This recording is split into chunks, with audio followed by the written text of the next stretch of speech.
Assalamualaikum warahmatullahi wabarakatuh. Waalaikumsalam warahmatullahi wabarakatuh. A'udzubillahi minasyaitonirrajim. Bismillahirrahmanirrahim. Hamdan wa syukran lillah amma ba'du. Ibu-ibu guru yang saya hormati dan saya banggakan, semoga semua dirahmati Allah Subhanahu wa taala. Amin ya Allah ya rabbal alamin. Segala puji hanyalah milik Allah yang dengan rahmatnya di siang hari ini kita dapat berkumpul di tempat yang mulia untuk Allah Subhanahu wa taala, yang mana pada kesempatan ini insya Allah ada penyampaian hasil pengimbasan dari rekan guru kita selama beberapa waktu yang lalu, dan beliau akan menyampaikan hasil pengimbasan dari PM pelajaran mendalam dan coding. Insya Allah, alhamdulillah, rekan-rekan kita akan menyampaikan hasil dari pelatihan beberapa waktu. Semoga itu semua menjadi ilmu yang bermanfaat bagi kita. Amin ya Allah ya rabbal alamin. Untuk selanjutnya dari rekan kita untuk menyampaikan hasil dari pelatihannya yang insya Allah akan disampaikan oleh yang terhormat Ibu Gen Gendala Sari. Kepadanya kami persilakan. Terima kasih kepada pengatur waktu senior saya Bapak Ustadz Hamid yang telah memandu acara hari ini. Saya ucapkan terima kasih sebanyak-banyaknya. Alhamdulillah acara hari ini dapat terselenggara berkat kerjasama kita semua. Bismillahirrahmanirrahim. Assalamualaikum warahmatullahi wabarakatuh. Waalaikumsalam warahmatullahi wabarakatuh. Bapak, Ibu guru yang hadir di sini, terima kasih atas waktu yang diluangkan. Pada kesempatan ini saya akan memaparkan hasil pelatihan yang saya ikuti selama kurang lebih 5 hari. Adapun materi yang saya pelajari selama pelatihan sebanyak 7 modul, ya Bu, 7 modul. Di antaranya yang pertama di PM itu ada pola pikir bertumbuh, ada yang kedua pembelajaran mendalam, yang ketiga pembelajaran mendalam dan prinsip pengalaman belajar. Selanjutnya yang keempat pembelajaran mendalam berikut asesmennya. Yang kelima pembelajaran mendalam termasuk di dalamnya perencanaan pembelajaran. Dan di modul keenam di pembelajaran mendalam yaitu implementasi dan refleksi perencanaan pembelajaran. Dan yang ketujuh yaitu pembelajaran mendalam dalam konteks inquiry kolaborasi. Ketujuh modul ini akan kami sampaikan berdua. Kebetulan saya diamanahi bersama rekan saya Ibu Elis untuk mengikuti pelatihan. Bapak dan Ibu, saya sudah share di grup komunitas kita terkait dengan materi hari ini. Silakan Bapak Ibu untuk membuka dulu di masing-masing perangkatnya. Baik Bapak dan Ibu, apakah sudah dibuka perangkatnya masing-masing? Sudah. Terima kasih. Saya akan mencoba menyampaikan hal-hal yang menyangkut tentang pembelajaran mendalam. Yang pertama yaitu tujuan. Tujuan dari apa yang saya sampaikan hari ini, yang pertama yaitu memaparkan pola pikir, yang kedua pengertian pembelajaran mendalam, yang selanjutnya prinsip pembelajaran mendalam, dan yang terakhir adalah kerangka pembelajaran mendalam. Nah Bapak dan Ibu, sebelum saya lanjut, alangkah baiknya kita melaksanakan dulu refleksi atau bertanya pada diri sendiri, mengapa pola pikir itu menjadi unsur segalanya dalam menentukan sikap. Nah, menurut yang saya pelajari kemarin, pola pikir itu akan mendikte tindakan yang akan dilakukan serta akan menentukan hasil yang diperoleh. Nah, selanjutnya, mengapa manusia itu berbeda-beda pola pikirnya? Karena setiap manusia dalam menyelesaikan suatu peristiwa atau kejadian itu berbeda-beda. Nah, bagaimana kita menyamakan agar dapat melaksanakan atau membuat keputusan yang tepat dalam menangani kejadian atau peristiwa. Bapak dan Ibu, ada dua dua jenis pola pikir yang kami pelajari di PM yang pertama, yaitu PPB, dan yang kedua yaitu PPT. PPB atau pola pikir bertumbuh adalah keyakinan bahwa kecerdasan dan keterampilan bisa dikembangkan lewat belajar dan berusaha dan berdoa. Selanjutnya, kalau PPT itu yaitu pola pikir tetap, kita akan meyakini bahwa kecerdasan dan keterampilan itu bersifat tetap yang akan tidak banyak bisa diubah.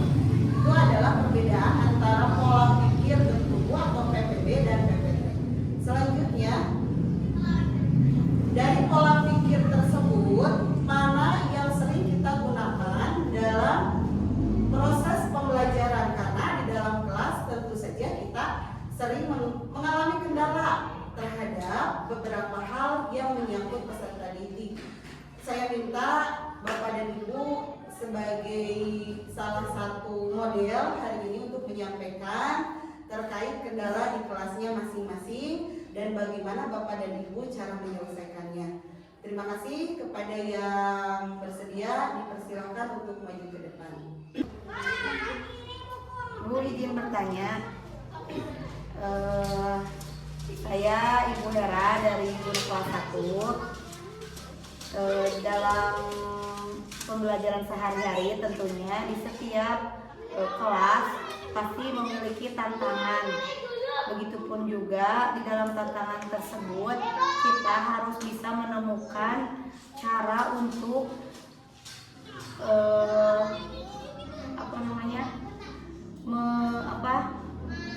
mengatasinya ya Bu ya. Nah, terutama mungkin di kelas bawah, khususnya di kelas 1, ada mungkin beberapa siswa yang belum mengenal seluruh huruf abjad, mulai dari A sampai Z. Nah, ada mungkin 3 siswa yang belum lancar mengenal huruf. Untuk cara mengatasinya, saya pribadi berusaha untuk membuatkan memilih suatu model pembelajaran. Lalu untuk kelas bawah, khususnya kelas 1, saya memilih alat peraga yang secara real dan bisa mudah gitu Bu ya, mudah untuk dipahami oleh anak. Misalnya saya membuat kartu huruf. Nah, kartu huruf ini nantinya oleh anak secara bergiliran bisa disebutkan. Lalu setelah anak mengetahui huruf konsonan dan huruf vokal Bu. Nah, setelah anak mengetahui pembedaan tersebut, itu menjadi suatu awal untuk anak melanjutkan ke tahapan membaca selanjutnya, seperti mengenal 2 suku kata, atau mungkin bisa ke tahapan yang lebih rumit lagi di kelas 1. Nah Bu, dari penjelasan saya barusan, apakah kasus yang saya ceritakan ini termasuk ke dalam PPB atau PPT? Terima kasih Bu. Sebentar Bu, izin menambahkan dari yang barusan Bu Hera, permasalahan di kelas 1. Saya di sini akan menambahkan penjelasan dari Bu Hera. Mungkin itu termasuk dari tadi itu proses PPB ya. Karena karena Bu Hera di sekolah di kelas 1 sudah mencari solusi atau metode yang lain yang bisa meningkatkan kreativitas anak dan anak itu mampu sedikit demi sedikit lagi mengenal huruf. Jadi mungkin itu termasuk dari PBL. Kalau PPT itu Bu Hera tidak akan mencari solusi dari permasalahan tadi. Jadi di sekolah kita alhamdulillah mungkin itu sudah sering diterapkan di kelas, bukan hanya di di kelas 1, tapi di kelas yang lainnya kita akan mencari solusi yang lebih bagus dari tiap permasalahan gitu, dengan menerapkan metode-metode yang bisa membuat anak itu semakin kreatif gitu ya. Mungkin itu saja tambahan dari saya. Terima kasih. Baik, terima kasih untuk Bu Hera yang barusan sudah memaparkan apa yang dihadapi atau kendala di kelasnya.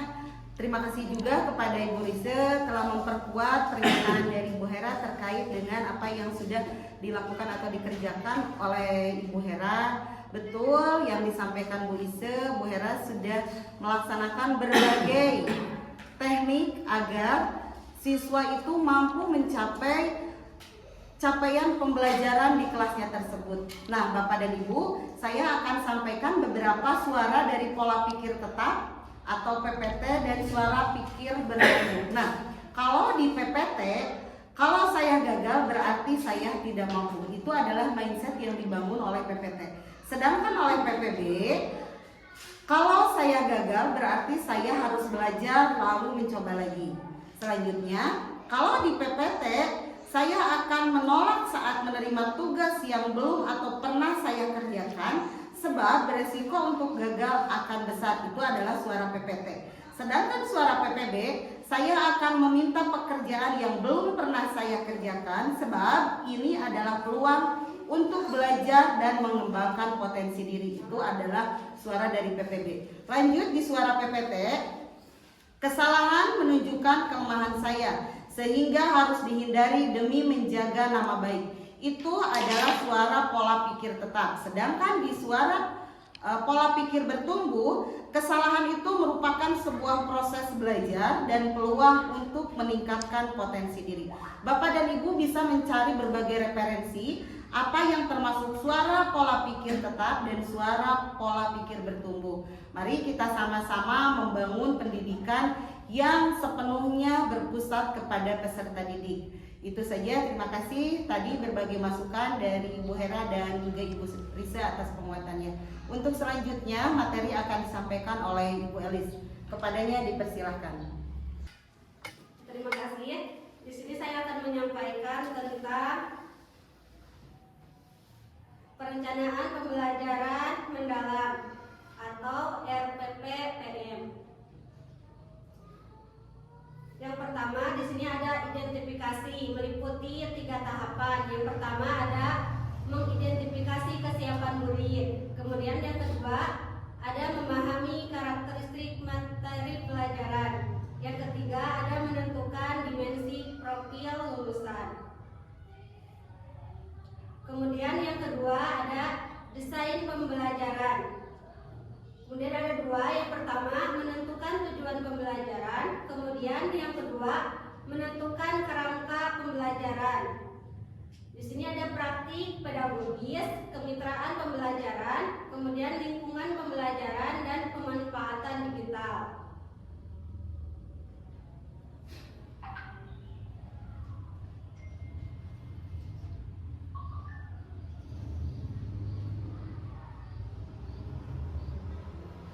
Kemudian yang ketiga ada pengalaman belajar.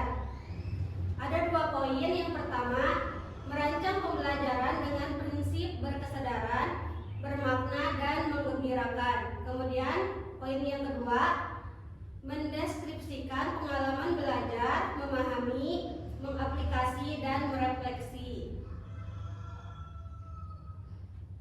Kemudian yang terakhir ada asesmen. Asesmen ada 3. Yang pertama ada asesmen pada awal pembelajaran, biasanya tes diagnostik. Kemudian yang kedua ada asesmen pada proses pembelajaran. Kemudian yang terakhir ada asesmen pada akhir pembelajaran, biasanya tes, proyek atau portofolio. Untuk membuat RPP kita akan agendakan pada minggu ketiga. Mungkin sekian. Wassalamualaikum warahmatullahi wabarakatuh. Baik, terima kasih kepada moderator. Di sini saya akan menyambungkan materi yang telah disampaikan oleh rekan saya Ibu Gen sini pemaparan yang akan saya sampaikan berhubungan dengan pembelajaran PM, yang mana materi yang akan saya sampaikan itu tentang coding dan kecerdasan artifisial. Bapak Ibu, jadi untuk coding dan kecerdasan artifisial ini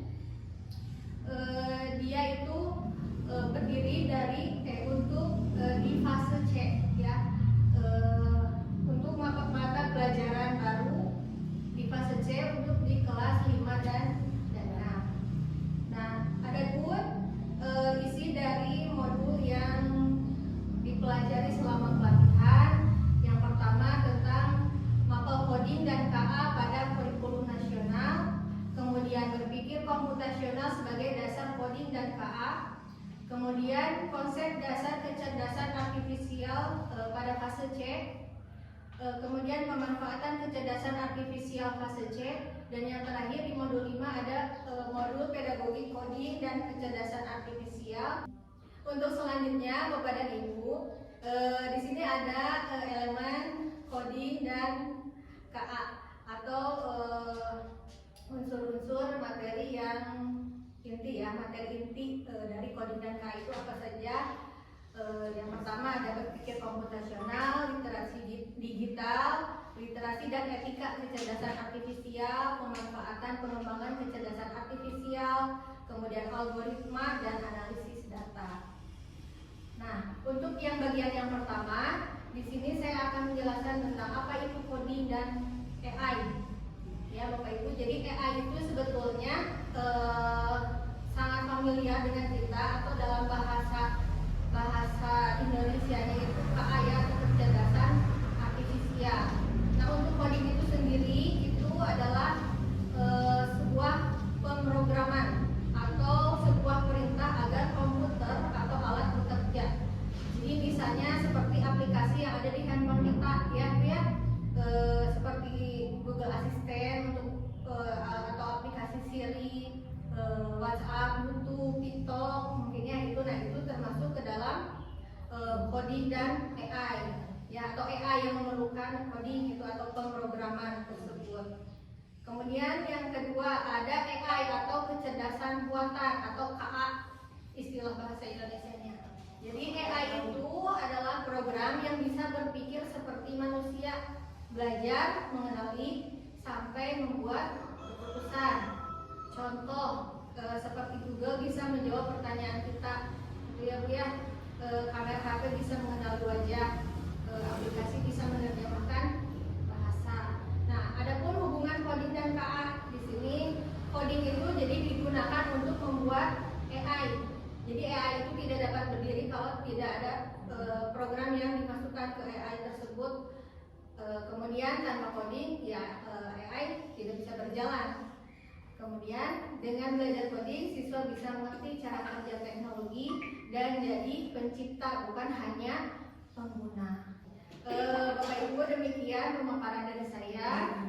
Dari kami, semoga bermanfaat. Dan Ibu, alhamdulillah pemaparan dari kami hasil dari pelatihan sudah disampaikan. Terima kasih untuk rekan saya, Ibu Silmi, Ibu Elis, Bapak dan Ibu yang telah hadir meluangkan waktu, juga Bapak Ustadz yang selalu mendampingi kegiatan kami. Semoga hasil dari pelatihan dan pengimbasan hari ini dapat kita aplikasikan dalam proses pembelajaran di kelasnya masing-masing.